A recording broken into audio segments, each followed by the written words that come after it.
ፌደራል ፖሊስ በ14 ዓመት ቆይታ የተለያዩ ክፍሎች ላይ አገልግለሃል።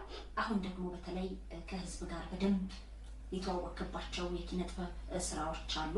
እኔ በደንብ የተመለከትኩት ከመጋረጃው በስተጀርባ ነው።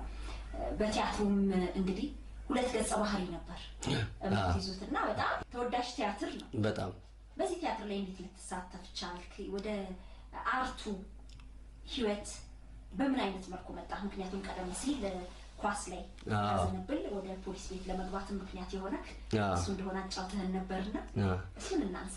እኔ ወደ አርቱ ልመጣ የቻልኩትኝ እዛም ፖሊስ ቤት እያለሁኝ እኔ እንትን አለም ነበር መድረኮች እመራለሁ። ታድሶ ይባላል በእኛ ልክ የበዓል ቀን ምናምን አንድ ላይ ተሰብስበን ነው የምናሳልፈው።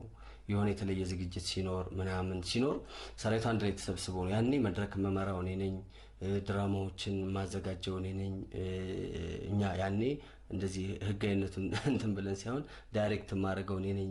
የሐሳቦችን ማማነጨው እኔ ነኝ። ከቲያትር ክፍሉ ውጪ ነው ወይስ በዛው በክፍሉ? ኖ ያኔ ገና ምልምልም ሆኜ ስገባ ጀምሮ ገና ምልምል ማሰልጠኛ ሁርሶ 98 ዓመተ ምህረት ላይ ያለው ጀምሮ እነዚህን ስራዎች ሰራ ነበር እና እንትን ሲሉ ግጥሞች አቀርብ ነበር። የተለያዩ ሰራዊቱን እንትን የሚያርጉ ለሰራዊቱ ድጋፍ የሚሆኑ ምናምን ነገር እና 2007 ላይ አዋሽ ማሰልጠኛ ስልጠና ተብሎ ገባን። ያኔ እዛ ስገባ እዛም ግጥም አቀርባለሁ ምናምን። አንዴ ሌሊት ላይ እንቅልፍ ብሎኝ እምቢ ብሎኝ ተነስቼ እኔና አንድ እንዳልክ የሚባል ነገሌ ቦረና አካባቢ የሚሰራ ልጅ ሄደን ቴሌቪዥን ስናይ የማለዳ ኮከቦች የመጨረሻው ውድድር እየታየ ነበር። ደስ አለን። ጨርሰን ነው ሁላ ሌሊት 5 ሰዓት 7 ሰዓት ድጋሚ ይታይ ነበር። አየን እንዳልክ እኔ ዛሬ አመት እዚህ መድረክ ላይ ካልቆምኩኝ እመቤቴን ታዘበኝ አልኩት። እዛ እሱም እንትን እንዴ አንተ ምናምን ብሎ በጣም አበረታታኝ ደገፈኝ። እዛም በኋላ ስልጣናችንን ጨርሰን እንደመጣን እንዳጋጣሚ እኔ ካምፔ ወደ ሽሮሜዳ አካባቢ ነበርና ወደዛ ሳልፍ ተለጥፎ አየሁኝ የማለዳ ኮከቦች ማስገመት ፈልጉ ምናምን የሚል እያለፍኩ ነው ያየሁትኝ። ሄድኩ ገባው 200 ብር ከፈልኩኝ ተመዘገብኩ። የመጀመሪያ እንትን አለ ተባለ። እዛም ላይ በጥሩ ነገር ሰራውና አለፍኩ። ከዛም በኋላ እንደ እግዚአብሔር ፍቃድ የነበሩ ውድድሮችን ፍፄን በዚህ አጋጣሚ ፍጹም አስፋውን በጣም አመሰግናለሁ። በተለይ ቴዎድሮስ ተስፋዬ እጅግ በጣም ነው ማመሰግነው። እጅግ በጣም ነው ማከብረው። ሚካኤል ሚሊዮን በጣም ነው ማመሰግናችሁ። እንዲሁም እንትና ማሂም አለች። የበለጠ ግን በጣም ቴዎድሮስ ተስፋዬ፣ ፍጹም አስፋው፣ ሚኪ እጅግ በጣም አመሰግናችኋለሁ። ማሂም አመሰግንሻለሁ። እና ከዛ በኋላ ነው ወደ በቃ አጠቃላይ ወደ እንትኑ ልክ ያን የማለዳ ኮከቦች ውድድር እንደጨረስኩኝ መማር እንዳለብኝ ራሴን አሳመንኩኝ። ወጋገን ኮሌጅ ገባው። እዛ ቲያትር ጥበባት መማር ጀመርኩኝ። እግዚአብሔር ይመስገን አሁን በደረጃ 4 እዛም ጨርሻለሁ። ሲኦሲም ወስጄ አልፌያለሁኝ። እንደ እግዚአብሔር ፍቃድ በሚቀጥለው አመት ዲግሪዬን እቀጥላለሁ ብዬ አስባለሁ። እና በዚህ ሂደት ነው ወደ ቲያትሩ የገባሁትኝ። የኛው ቲያትር ላይ ልመለመል የቻልኩትኝ አንድ ጉርሻ የሚል አንድ ፊልም እንሰራ ነበር ከማለዳ ኮከቦች ውድድር በኋላ። እዛ ላይ ከመጀመሪያው ዙር ከማለዳ ኮከቦች ውድድር ላይ አንድ ልጅ ነበረ እና እሱ ነበር የሚሰራው። ቤተሰቦቹ ቻይና ለትምህርት ሊልኩት ፈልጉ 3 ወር አብረን ከተለማመድን በኋላ በዚህ ጊዜ ሚካኤል ጻነ ወልድ የሚባል ልጅ ሀገር ፍቅር የሚሰራ ልጅ ተተክቶ መጣ። ስንሰራ እኔ እንደዚህ ከሰዎች ጋር የሄድኩበት ቦታ ላይ በዛው አክሰንት ነው ማወራው። በኦሮምኛ አክሰንት ሱልታ ነበር ቀረጻችን። በኦሮምኛ አክሰንት ነበር እንደውም ማወራው ከትግርኛው ይበልጥ። እና ሰራ ሞኬ እቺ ነገር ግን ትጠቅምሃለች ቆይ እስቲ አለኝ። ይሄ ከመጋረጃው ጀርባ ዶክተር ተሻለ ጀምሮት የተቋረጠ ቲያትር እንደሆነ ያውቃል።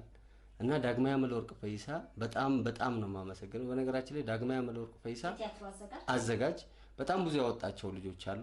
ዳግማዊ አመለወርቅ ፈይሳ ጋር መመዘኛው ምንድነው ታውቃለሽ? የብዙዎቹን መመዘኛ ይቻላል። ዳግማዊ አመለወርቅ ፈይሳ ጋር ግን መመዘኛው ብቃትና ችሎታ ሲደመር ስነ ምግባር ነው። ስነ ምግባር ደግሞ ለዳግማዊ አመለወርቅ ፈይሳ እንድታወሬት እንድታንቆላዋብሽ ምናምን አይደለም። በሰዓት መገኘት፣ ለቲያትር ክብር መስጠት።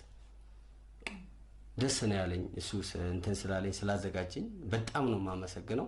እና ሚካኤል ጻነ ወልድ ትመጣለህ፣ ኦዲሽን ትወስዳለህ፣ ካለፍክ ትሰራለህ አለኝ። ሚኪም እጅግ በጣም ነው የማመሰግነው። መጣሁኝ። ብዙ ልጆች ነበሩ፣ ብዙ ሰዎች ነበሩ። ኦዲሽን ወሰድኩኝ። እኔ በአራቱም ነበረ የተፈተንኩትኝ፣ በኦሮምኛውም፣ በጉራጌኛውም፣ በአማርኛውም በእንግሊዘኛውም አክሰንቶች ማለት ነው። ከዛ የሰራኸውን አንድ ኦደ ካራክተር አሳየኛለኝ። አንድ ማለዳ ኮከቦች ላይ ብዶኝ የሰራሁት ስራ ነበረ። እሱን አሳየሁት። በቃ ሰዓት እንዳታረፍድ በደንብ አጥና፣ ሁሉንም እንድታጠና ነው የምፈልገው አለኝ። ሁሉንም አጠናው። በተሻልኩበትና ለሱ በሳብኩት መንገድ አዘጋጀኝ። ሲነግረኝ ይሄኛውን ሲለኝ በደስ ነው ያለኝ። የበለጠ እንትን ጀመርኩኝ። ማቃቸው ሰዎች ነበሩ። ከነሱ ፎቶዎች እያሰባሰብኩኝ በፊት የትግል የነበሩ ሰዎችን ሙዚቃዎች ዳውንሎድ እያረኩ ምናምን አላሳፈርኩትም። አዘጋጁን የበለጠ አኩርቼዋለሁ።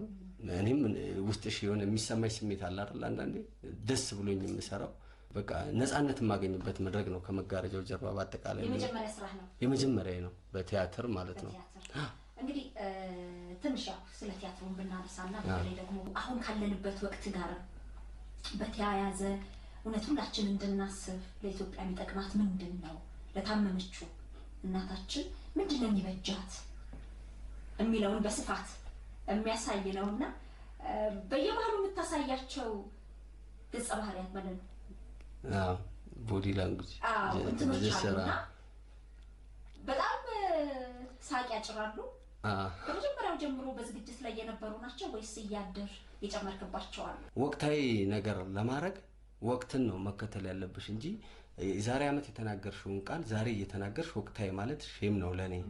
በቃ ቢያንስ የሆነች ነገር የደራሲውን መብት የአዘጋጁን መብት በማይነካና ህዝብን እንደገና ደግሞ ይሄ እነሱ የሳሉበት አንግል አለ አይደል? ያንን ሳያፈርስ እኔ ማም ብዙ ኢምፕሮቫይዝ አድርጌ የሚጨምራቸው ነገሮች አሉ በደራሲውና በዳይሬክተሩ ፍቃድ እና እንትንም ያ ለምንድነው ወቅታዊ ካለው ከወቅቱ ጋር እንዲሄድ እንደገና ደግሞ በየዕለቱ የሆነ ነገር ታያለሽ። እኔ አሁን ይሄ ቲያትር እስኪወርድ ድረስ አዋዋሌ ምናምን ተቀይሯል። ለምን? በቃ ይሄ እግዚአብሔር የሰጠኝ ነገር ነው። ያን ነገር ከፍ አድርጌ ሰውኛ እኛ ሀገር ላይ ለፊልም እንትን ተዋናይ የሚመለምሉት በመተዋወቅ ነው። አንድ ፊልም ላይ 4-5 ቤተሰብ ልታገኝ ትችያለሽ እስኪገርምሽ ድረስ ሄዶ ቲያትር ቤት አይተው እገሌ ለዚህ ይመጥናል እገሌ እንደዚህ ብናሰራው ምናምን ብለው አይደለም። በቃ የተሳሰረ ነገር ነው በሚያስጠላ ደረጃ እንጂ የኢትዮጵያ ፊልም አሁን እንደዚህ ሆነ ምናምን እግዚአብሔር ምስክሬ ነው። ከልባቸው ቢሰሩ ከዚህ በላይ ማድረግ ይቻላል። እንዴ አይነት ነገሮችን ስታይ አንዳንዴ ህግ ላስከብር የሚል ነገር ሸነጣ ያረግም እናድዳለሁ። እንደውም አንተን ይሉሻል እኮ በነገራችን ላይ የሌለሽን ስም ሰጥተው ከዳይሬክተሮች ጋር ከፕሮዲውሰሮች ጋር ከደራሲዎች ጋር እንትን ሊሉሽ ይፈልጋሉ። እኔ ምንም እንትን አይደለም። ያው አንደኛ ስትማሪ ሁላችንም የሆነ አክተር ዲሲፕሊን ሊኖረው ይገባል። ከዛም በኋላ ደግሞ ሙያሽ የሰዎች መጠቀሚያ መሆን የለበትም። ገብቶሻል? ራስሽ ተጠቅመሽ ነው ሰዎች ሊጠቀሙብሽ የሚገባው። ግን ያንን ለማድረግ የግድ ማለፍ ያለብሽን ነገሮች ማለፍ አለብሽ። እኔ አሁን ኮረሶኜ ብዙ የገና ሙሽራ ላይ ምናምን ብዙ እንትኖች ላይ ሰርቻለሁኝ። በዛ ሰዓት 150 ብር 50 ብር ነው የታክሲ ምናምን እየተባለ የሚከፈልሽ። ይሄን ስትናገሪ ደስ የማይለው ሰው አለ። ምን አሁን ብዙ ብር አለሽ እንበር ይሄን ብር ፍቅር ካልገዛሽበት ምን ያደርግልሻል? ሰላም ካልገዛሽበት፣ ነፃነት ካልገዛሽበት ምን ያደርግልሻል? ስለዚህ ምንድነው እንትን የሚሉት ይሄ ለሙያተኛው የሚገባውን ክብር ራሱ ሙያተኛው ነው ሊያሰጠው የሚገባው። እና በተባልኩ ቁጥር እየተንጠለጠልኩ ከሄድኩ እንደዚህ በተባልኩ ቁጥር እንትን ካልኩ እንዴት ነው ሰው ሙያዬን ሊያከብርልኝ የሚችለው? እንዴትስ ነው እኔን ሊያከብረኝ የሚችለው? አይሆንም እኮ። ግን አንዳንዶቹ ምን ይላሉ?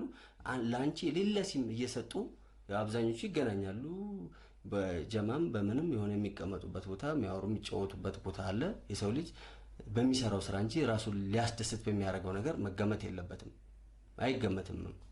ግማሹ አስቸጋሪ ነው ብቻ ስልሽ እንደዚህ እና አንዳንዴ እንትን ብዬ የምናገራለሁ። ኧረ እባካችሁ እላለሁ። ምን ነው ሼም እኮ ነው እግዚአብሔርን እና ምን ይላሉ በዚህ ሰዓት የሆነ ንቀሻቸው ይመስላቸዋል። አንዳንዶቹ ህግ አክብሩ ስነ ስርዓት ያዙ ስላልሽ ራሱ ንቀሻቸው ይመስላቸዋል። የበላይ ሆነሽ ይመስላቸዋል። አንቺ ግን በጣም የበታች ሆነሽ ከነሱ ጋር ተቀራርበሽ የተሻለ በቲያትሩም ላይ በፊልሙም ላይ በሚታዩት እንትኖችም ላይ የተሻለ ለውጥ እንዲመጣ ገብቶሻል። በቃ አሜሪካ እዚህ የደረሰችው በምንም እኮ አይደለም፣ በፊልሟ እኮ ነው ተጽዕኖ የምትፈጥርበት። በፊልሟ ሰው ሲበር ታሳየናለች፣ በቃ ትፈሪያለሽ፣ አለቀ። የተለያዩ መሳሪያዎች የእንትን ብለው እንጂ እኮ ብላቴ እኛ ሁርሶ ስንሰለጥን ብላቴ ስንሰለጥን እኛ ጋር መጥተው ይሰለጥናሉ አሜሪካ ወታደሮች።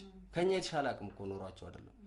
እኛ 7 ተኩል ወጥተን ስንሰለጥን እነሱ 9 ሰዓት ነው ፀሐዩ ቀዝቀዝ ሲል ወጥተው የሚሰለጥኑት። አይምሮሽን ነው። አሁን አንዳንዴ በሰዎች ላይ እንደ ወታደር ምን አለ መሰለሽ ተጽዕኖ መፍጠር የሚባል ነገር አለ። በዚህ ጋር 5 ወታደር ሲሄድ ባይ ሌባው ጸጥ ይላል። ጸጥ ካለ ግን እንደፈለገ ይፈነጫል። አረ የኔም ሰፈር ነው ሊልሽ ይችላል። ህግ አስከባሪ ካለ ግን ይፈራል ማለትም እንትን ይላል። ስለዚህ ፊልሞቻችን ላይ፣ ቲያትሮቻችን ላይ፣ ድራማዎቻችን ላይ እንፈልግ። ለምን ቁጭ ብለን ሁሉ ነገር እንዲመጣልን እንፈልጋለን? በተለይ የሆነ አንድ እንትን ውስጥ ከገባሽና እንትን አንዳንዱ የአባቱ ድርጅት ነው የሚመስለው። ድርጅቱ ላይ ሲያጠፋ ድርጅቱ ላይ የሆነ ችግር ሲፈጠር ተገምግሞ ተወቅሶ ከድርጅቱ ውጪ ሊሆን እንደሚችል ራሱ የማይገባው ሰው አለ። እኛም ይሄ ህብረተሰቡም ይሄን መብቱን አያውቅም። ሁሉም ቦታ ላይ ለምንድን ነው የምንለማመጠው? ህግና ስነ ስርዓት በፈቀደልኝ መጠን መንገድ መሲን አከብራታለሁ፣ እህቴ ናት፣ እወዳታለሁኝ። ከዛ በተረፈ ግን ከመሲ ጋር ያለን ግንኙነት ህግን በጠበቀ መልኩ ነው። መሲን እኔ መዳፈር የለብኝም፣ እሷም እኔ መዳፈር የለባትም። ሁሉ ነገር በህግና በስርዓት ነው መሆን ያለበት። በጣም ደስ ይላል። የቅርብ የስራ አመራሮችህን በፌዴራል ፖሊስ ውስጥ ያሉትን ቲያትሩን እንዲመለከቱ ጋብዘሃቸዋል። ምን አይነት ምላሽ ሰጡ? በጣም መጥተዋል። እኔ ብዙ ሰው ነው የጋበዝኩት እዚህ ቲያትር ላይ። እግዚአብሔር ይመስገን ካሰለጠንኳቸው ልጆችም በዚህ አጋጣሚ እንደገና አብረን የተማርንም እንደ አጋጣሚ የተለያዩ ኦፕሬሽኖች ላይ ስገባም የተገናኘን ትላልቅ ቦታ የደረሱ ትላልቅ ጓደኞች አሉኝ። እግዚአብሔር አሁንም ከዚህ በላይ ትልቅ ያርጋችሁ። እነዛ ሁሉ መጥተው አይተውታል። ደስ የሚል አስተያየት ነው የሰጡት። ትልቅ እዚች ሀገር ላይ ተጽዕኖ መፍጠር የሚችሉ ሰዎች መጥተው ይሄን ቲያትር አይተውታል። ግብዣዬን አክብረው ያው አብረን ነው እንትን ያለው። አንዳንዶቹ ደግሞ ታላላቆቼ ናቸው። አክብረውኝ ክበሩ ነው በቃ ሰውን እኔን ሳይሆን ሰውን ዜጋን እንደ ዜጋ የምታከብሩ ባለስልጣኖች፣ አመራሮች ክበሩ ከማለት ውጪ ሌላ ምንም የምለው ነገር የለም። መጥተው አይተውታል። የሚገርም ምላሽ ነው ያላቸው። ሁሉም ደስ ብሎት ነው ሄደው። የቅርብ አመራሮቼ ይሄን ብቻ ሳይሆን ከመጋረጃን ጀርባ በጣም ወደውት እጅግ በጣም ተደስተው ሲመረቅም 2-3 ያዩት አሉ። ከዛ ውጪ እንትን መዘጋጃም የሰራሁት ኢትዮጵያ የሚል ቲያትር አለ። እዛም ላይ ሜንካስቱን የምሰራው እኔ ነኝ። ያም እንደዚሁ ለዩኒቨርሲቲ ተማሪዎች ያኔ ረብሻ ግርግር ምናምን በተነሳሳተ ሰው ያም በጣም እጅግ አስተማሪና ጥሩ የሆነ ቲያትር ነው። ጋሻው ነው ያዘጋጀው። ጋሻው ይባላል አዘጋጁ። የጻፈው አሰፋ ነው። አሰፋ ኮሜዲያኑ ታውቂዋለሽ? አሰፋ ተገኝ ነው የጻፈው እና በጣም ጥሩ ቲያትር ነው። እሱንም አይተውት ሁሉንም ጥሩ የሆነ ምላሽ ሰጥተውኛል። ከላይ ያሉት ነው እንዳልኩሽ ያለኝን ቅሬታ ሊፈቱልኝ አልቻሉም። ይፈታል። አይ ሆፕ ይፈታል። ፊልሞች ላይ ተሳትፌያለሁ። ልክ ከዛ እንዳልኩሽ ከማለዳ ኮከቦች ውድድር በኋላ አንድ ፊልም ላይ አንድ ጉርሻ የሚል ፊልም ላይ ተሳትፌያለሁኝ። እዛ ላይ ማለዳ ኮከቦች ላይ አይተውኝ ነው የጠሩኝ። ያንን ከዛ በኋላ ደግሞ አትፍረድ የሚል ፊልም ራሱ ፍጹም አስፋው የደረሰውና ያዘጋጀው ፊልም ላይ እዛ ላይ መረዳት ተዋናይ ሆኜ ተጫውቻለሁ። እዛ ምንድነው አንድ ጉርሻ ላይ መረዳት ተዋናይ ሆኜ የተጫወኩት። ከበደ ይባላል ደራሲው፣ ኢሳይያስ አዘጋጅቶታል። ያው እንደ መጀመሪያ ስራ የተሻለ ደና ነገር ነው። ግን ይሄን ያህል ጫፍ ድረስ አቅሜን አሳይቼባቸዋለሁ ብዬ አላስብም። አቅምሽን ለማሳየት ያው ፊልምና ቲያትር ሰዎችን ይዞ ሲወጣ የሆነ ሰዓት ይዞ ሲወርድ ይዞ ሲወጣ ነው አይደል ደስ የሚለው። እንደዚህ አይነት ገጸ ባህሪ ተሰጥቶኝ እንትን አላልኩኝም። እንዳልኩሽ እኔ ደግሞ መጀመሪያ እቀበላለሁ። ከዛም በኋላ እኔስ ምን አገኛለሁ? እኔስ ምን ተጠቀማለሁ? ነገ ይሄን ህብረተሰብ ወጥቼ መኩዬ እንደዚህ ሆነ ሳጅን መኮንን ሲባል ያለውን እኔ በብዛት ህይወቴ በ14 ዓመቴ ነው ከቤት የወጣሁትኝ። ራሴን ለማሸነፍ ያልሰራሁት ስራ የለም። ያልሰራሁት ስራ በቃ አዲስ አበባ ላይ የሚሰራን ስራ በሙሉ ለምን ወጣህ? በ14 ዓመት በ14 ዓመቴ ከቤት የወጣሁትኝ የኛ የወታደር ካምፕ ነው። አዎ ሰፈሩ የወታደር ካምፕ ነውና እንትናል በቃ ወደ ውጪ የሚያስመኙ ብዙ ነገሮች አሉ። በጣም ብዙ ነገሮች አሉ። አሁን አንድ ትልቅ ደረጃ ላይ ደረሰ አንድ ጓደኛ ያለ ዘፋኝ ነው። ከሱ ጋር በቃ እንትን እንላለን፣ ፊልም እናያለን ምናምን። ያኔ ህንድ ፊልም ነው አሜሪካ አስተርጉም ሳል ጀመራችሁ ሰዎች የህንድ ፊልምን እያዩ አስተርጉመዋል። ጓደኛችን ነበር ራሱ 9ኛ ክፍል እያለን የሚያስተረጉመው 97 ዓመተ ምህረት ላይ 9ኛ ክፍል እያለን ጓደኛችን ነው። አብረን ቁጭ ብሎ አብረን ወጥተን እሱ ያስተረጉማል። እኛ ያኔ ቀልብ አልነበረንም። ምንቱን ወደ ቢዝነስ ለመለወጥ አላሰብንም። ገና ልጆች ነበርን። እንግዲህ በ14 ዓመት ወጥተህ ብዙ በወታደር ቤትም በስልጠናም በምንም ብዙ ነገር አሳልፈሃል። ወደ ኪነ ጥበብ ዓለሙን ገብተሃል። እዚህ ፊት ለፊቴ የጥበብ መጀመሪያ እግዚአብሔርን መፍራት ነው። ከዛ መኑ ከመ እግዚአብሔር ይላል። እግዚአብሔር ታላቅ ነው ማለት ነው። ይሄ ውዷ እናቴ ነው። በዚህ ጋር ደግሞ የጥበብ መጨረሻ እግዚአብሔርን ማፍቀር ነው የሚለው መጀመሪያውንና መጨረሻውን። እዚህ ጋር ደግሞ ኢትዮጵያዊነቴ ክብሬ ነው ኩራቴ ይላል። በኢትዮጵያዊነቴ አልደራደርም እስከ መጨረሻው። ለብሰህ የመጣኸው እንትን ኢትዮጵያ ነው። እሺ ከላይ ይሄ አውሎጎሶን ሚካኤል ነው የሚለው። ሚካኤል አባቴ ክፈትልኝ ማለት ነው። በጣም ይገርማል። መቼ ነው እንደዚህ ተነቀስከው? ይሄንን የተነቀስኩትኝ መጀመሪያ የሆነ ትናንሽ ንቅሳት ነበሩ እንዳልኩሽ በጊዜ ነው ከቤት የወጣሁትኝና ራሴን ነው እንትን ያልኩትኝ። በዚህ አጋጣሚ ቤተሰቤን እናቴን ያው አባቴንም በጣም ነው የምወደው፣ ግን እናቴ ለልጆቿ ትልቅ መስዋዕትነት ከፍላለች። አባቴ እንዳልኩሽ ወታደር ነው። ያኔ ወታደር 350 ብር ነው ደሞዙ። በ350 ብር 4 ልጆች አስተዳድራ ማሳደግ ማለት እጅግ 5 ልጆች በላባትን ስትጨምር 5-6 ከሷ ጋር 350 ብር በጣም ነው የሚከብደው። እና ይሄንን እንትን ብላ አሁን ልጆቿን ለማድረግ ማውቃቷ በጣም ትልቅነት ነው። እና እኔ እንትን ላይ ነበረ ውስጥ ልጅም እያለሁ ለዛ ነው በጊዜም ከቤት የወጣሁት። ለምን እኔ ቦታ አንድ ሸክም የሆነ አንድ ትንሽ እንትን ያገኛሉ ወይ ብዬ ነው ከቤት ስወጣም የወጣሁትኝ። ጨረታ ሰርቻለሁኝ። ጨረታ ማለት